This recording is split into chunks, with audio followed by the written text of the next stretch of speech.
So you have written a book, Live the Impossible, about your life.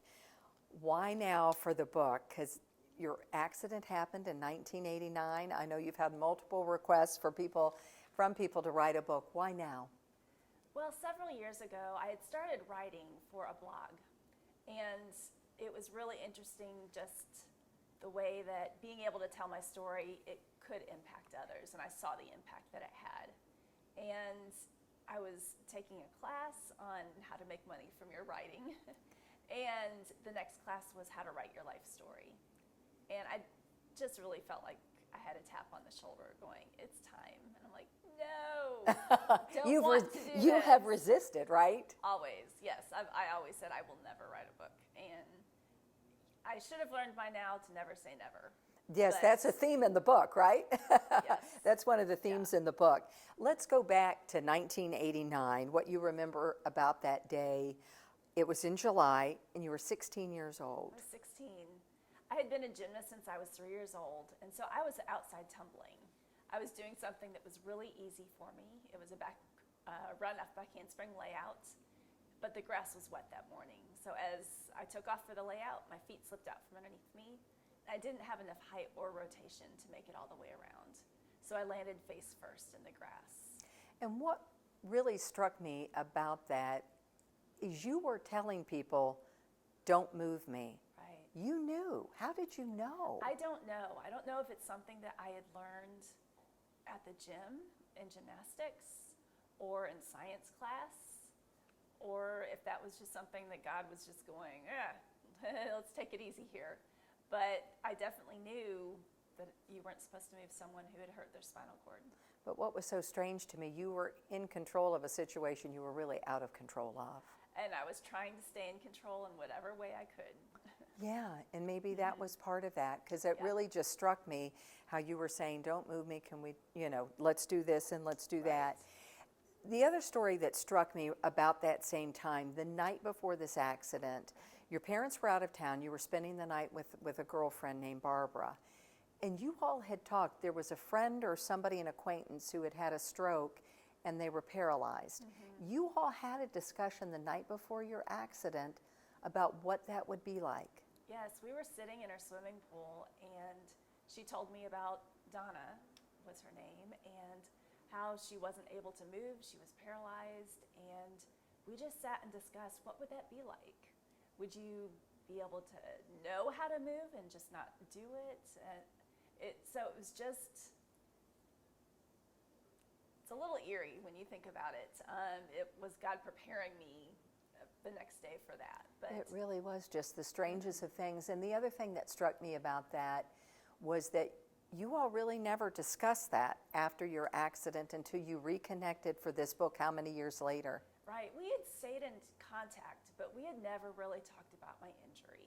And neither one of us were good communicators at the time. And even though we were best friends, somehow it was just off limits for both of us. I don't think either one of us. And then lives took different paths, and then. Well, and we were just leaving high school as well. Right. So that's a natural divide after high school. And so a lot of people lose friendships after a spinal cord injury. And I don't think I lost any friends, but we did get separated to some extent. And part of that was natural of leaving high school, and part of it was just an uncomfortableness of, where do we go from here? Gymnastics was the glue that held us together, and we didn't have that in common anymore. So what was that conversation like as you're writing this book and you reach out to her and you have that discussion? How many years later? It was 27 years. Wow. And it was wonderful. It was just freeing. It was great for me to hear her side of the story. I didn't know that she had showed up on scene and actually saw me being loaded into the ambulance. She was arriving late that morning to cheerleading practice. And so I didn't know that. Oh, wow. And even just getting the other side of the story, there was when I was back at school and going to a basketball game after my injury, I had asked her to throw some back tucks and layouts for me because I was living vicariously through her. And I just remember her shaking her head and walking away. And I never knew what was going on in her head. And she was scared. And she was also thinking, well, if Jenny can't do it, I shouldn't be able to do it. And so there's always two sides of a story. And I think that was what was so wonderful about that conversation, was getting to hear her side of the story. Freeing, I'm sure, in a lot of ways. Yes. And like you said, you know, when she shook her head, you're wondering why. And then I'm sure just her explosion of feelings with watching all of that and going, you know, why her? Right. You know. Why her? Why me? Right. Yeah. All of those things. That conversation, that was really interesting to me. The other thing about this, we talk about physical impact and emotional impact in your book.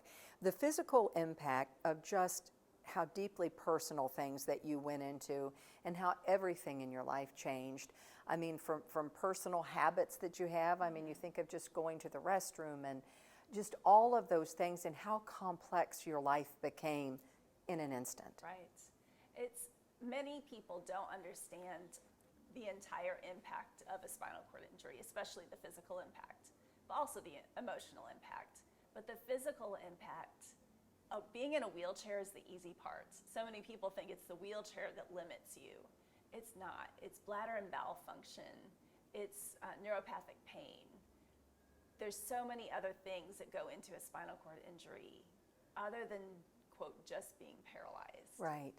And I remember the one time in the book that you said for the first time in like almost 30 years, I got to decide when I wanted to go to bed, because you always had to have personal care help when it came to, I think, with your catheter. Is that what? It was more transfers. Transfers so and just being willing to take a risk. Okay. Because I was able to transfer in and out of my chair by myself, but I always wanted someone around just in case. And so I think that's a life lesson for all of us, because we have to take risk. And it can be uncomfortable, it can be scary, but by taking that risk to actually transfer by myself without anyone around, it gave me a whole new level of independence and a whole new level of freedom. I got that mistaken with the catheter story, because I remember there was a friend of yours named Mike, who there was a woman who was supposed to help you with that transfer, and Mike said, don't go. Right. He was challenging you to do it by yourself, and my guess is And I didn't even know it. Yeah, and my guess is you had some choice words for Mike. Yes. But in the end, I guess he knew and knew He did, that. and he was a chair user, so he understood it. He had been around enough people, you know, in his life that he knew I just needed a push in the right direction. Wow. And you said, but family might not do that. Exactly. But he. Moms and dads want to make life as comfortable as possible. Right. In a positive way. Absolutely. And so I never got that push from them. Therapist, I don't know. I didn't go to Fraser. I don't know if that would have changed things. So it's hard to tell. But yeah. But from another chair user, you can hear things a little bit better. I'm sure. So I'm looking at everything today. You look beautiful. Your hair's fixed. Your makeup is on. And if you read the book, you realize how each task and what you had to do to be able to adapt to do all of these things. I mean, to learn everything. How many surgeries have you had? I try not to keep count anymore. Yeah, so I But started multiple off with just things the to help spinal even with fusion. tasks. Exactly, right. So I had tendon transfers to give me a little bit more function in my hands. And I've had surgery on my bladder, so I'm able to catheterize through my belly. And so that makes it really convenient, so I can do that on my own. I've also had another major surgery several years ago that allows me to do my bowel program independently. And yes, so it's a lot of surgeries. So the things that you don't think about, and you've got a blog where you write about all of it, which I love, because I think to tackle those issues and let people know, here's what this entails. You have had to help countless people who have probably just said, thank you. I hope so. That's my goal. Yeah. Let's go to the emotional impact of things on you and your family. At the beginning, you came to the thing that you weren't good with sharing, with emotions and that kind of thing. When did that change? I mean, there were friends who said, you need to see a counselor. It wasn't then. You always do things the hard way, don't you? Yes. Yeah, it was definitely a process. I think the biggest jump was actually at the Miss Wheelchair America pageant. It was during this time. There were several different things happening all at the same time. But I got to meet 26 other women with disabilities. And that was the first time I was able to ever talk about bladder and bowel and personal care without being ashamed. And there's something so powerful in being able to share that with another person and be able to talk about openly and not have that fear or that shame. Well, they know. Exactly, they get it. It's someone understood. And that was so helpful for me. So that was part of the process of just being able to talk about it. And then from there, it was just little by little meeting more and more people. Definitely getting involved with wheelchair sports was a big part of that, because once again, I'm around more people with disabilities and able to talk about it. And see what they can do, share stories, share Exactly. helpful hints, I'm sure, Definitely. and all of those things. Let's talk about the impact on your family from your grandmother, who was just such a shero Yes. in all of this, and your mom, and your dad, and your brother. The impact on the family that we might not understand. There's definitely an impact on the family. Because getting some watery eye. Yeah, the impact on the family shouldn't be overlooked. And it's not just the person who sustains the injury that's impacted. My brother, suddenly, he was 2 years younger than me, so he was 14. Overnight was responsible for cooking and cleaning and doing his own laundry.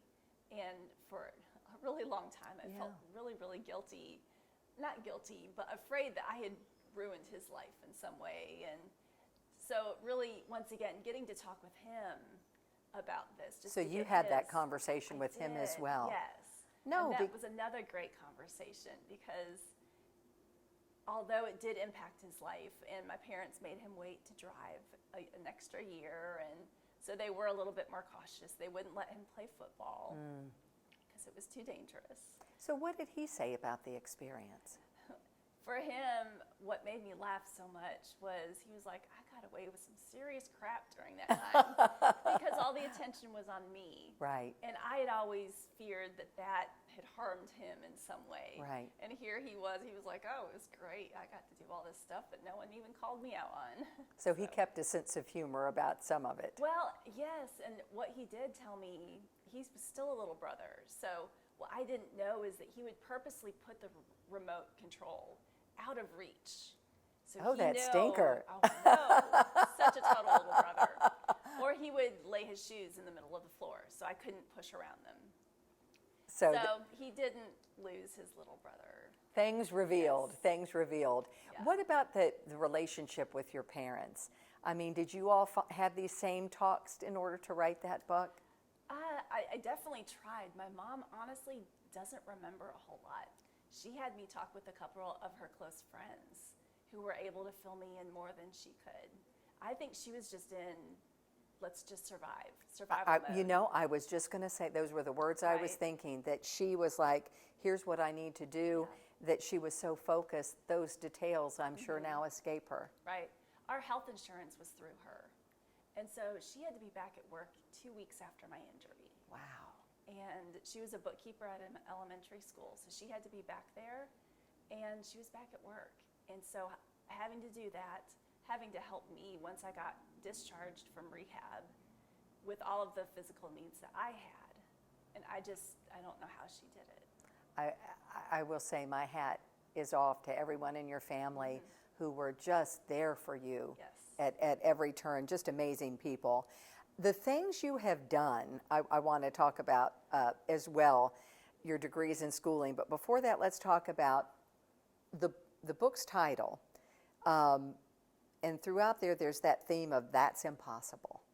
So at every turn it was, well, that's impossible. That's impossible. So the name of your book is? Live the Impossible. And how many times have you heard that and overcome that? I mean, I'm sure countless. Yeah, countless. There, like you said, time after time, I would just come up against a situation and say, well, that's impossible. And 6 months later, I'm doing what I had believed was impossible. And then every time it was possible, which I loved. Your faith is obviously a cornerstone in your life and has been, I mean, even before the accident, Right, correct? right. Tell me that, your passages, you go to Bible passages in the book and that kind of thing. How would this have been without that faith? My faith always gave me a sense of hope. And even if that hope was intangible, like I don't know what more there was, what I was hoping in. At the very beginning, it was like, oh yeah, maybe I'll walk again. You know, maybe God will heal me. But there comes a point where you accept the injury. And so there's a greater hope. And at this point, I think that hope is just, what can I do today to impact someone's life? And what can we all do? So for me, it's a great question because it's one of those big questions of Right. life, like why are we here type things, and why did this happen? Did that ever have you struggling with your faith of why me and how did this happen when I am a devoted believer and live my life accordingly? Absolutely, especially when times are really tough. So with a pressure sore or other issues that come up, why? At least I'm living life. Why can't it just be a little bit easier? And that can be very frustrating at times. Yeah, but you really didn't seem like there was you never lost faith, I guess is my... Exactly. I never lost hope. And I've been asked before, at what point did you have no hope? And I can't fathom life without hope. I think that's the only thing that's kept me going is having hope. And that's, I think, a really important lesson for others to hear with that you really did never lose that or your faith. Right. The things that you've done, all right, how many degrees? Because I was like, I may do this degree. Going through your book. So U of L, and then you got your master's degree as well. Yes, I went undergraduate to U of L for a degree in psychology, which I did not want, but it was just what was going to get me out the quickest. And from there, I started volunteering at the Crisis and Information Center here in town. And that's where I found out about the master's degree. And once again, this was something I do not want to do it. I am not. And I ended up getting my master's in counseling psychology. In counseling and psychology. Do you practice that today? Do you use it? Actually, I use it in my job. So I support cross-cultural workers as they live and work overseas. And so I just make sure that they're doing well emotionally, physically, and spiritually. I can't think of a better person to be able to handle those responsibilities. Things that you have done as well. Tennis. Yes. And you went to Arizona to do that, correct? Yes, I played tennis in a lot of different places, yes. But that was, I think, the original place that I was the saw. first tournament, yes. And then where you learned how to do adaptive tennis? Yeah, so that was playing wheelchair tennis. There was a woman here in town that wanted to teach wheelchair tennis, and I got connected with her. And once again, for whatever reason, I'd been really intimidated to play any sports after my injury because I was a good gymnast.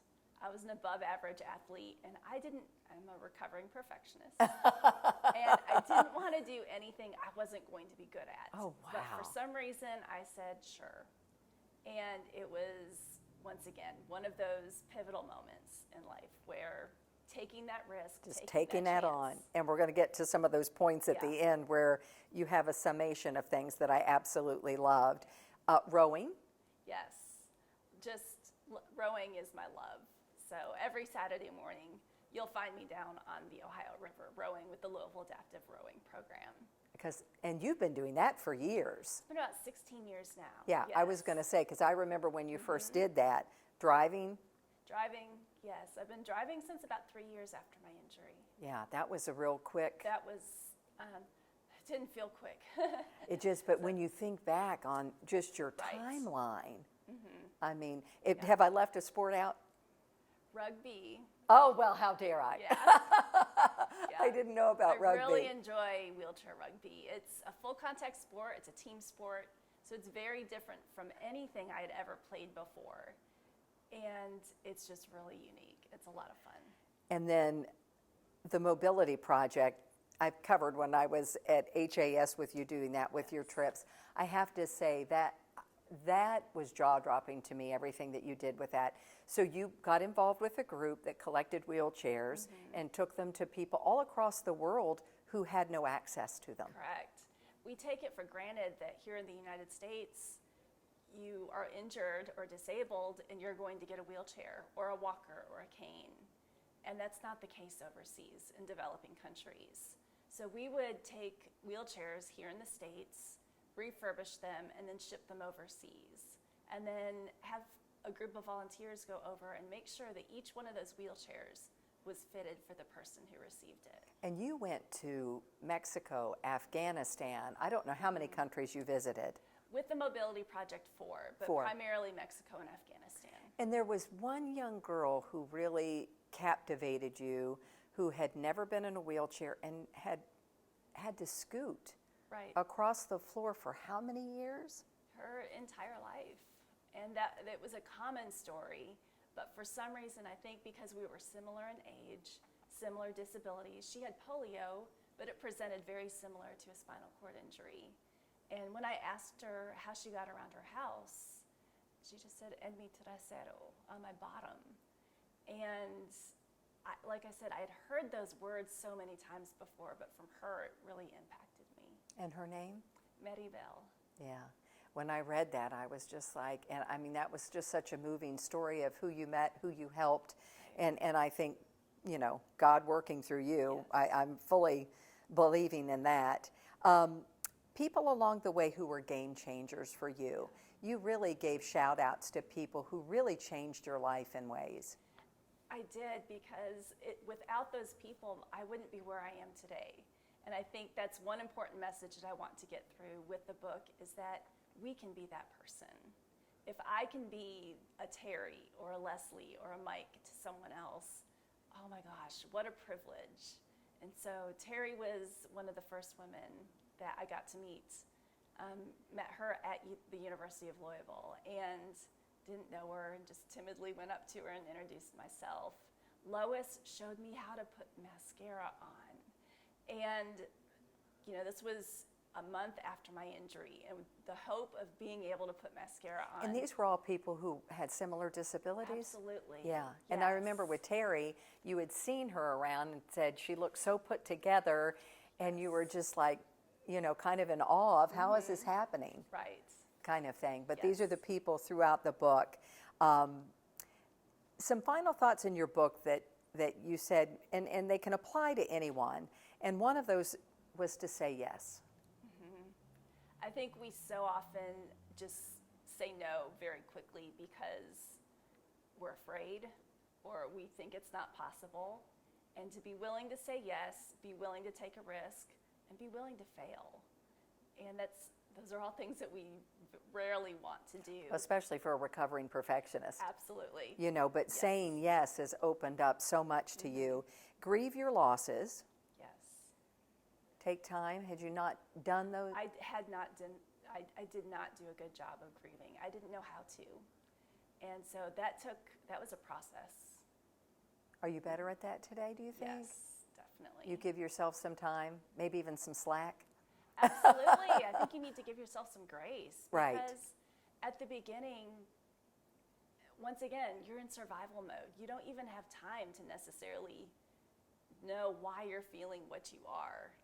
And for me, it was really being able to look back and how do you get out anger if you're used to going and running or working out to get that anger out. If you're not a verbal processor, which I was not, and I still am not. Well, but you were 16 when that happened. Exactly. You really hadn't even grown into that. Right. You know, how do you give yourself grace now?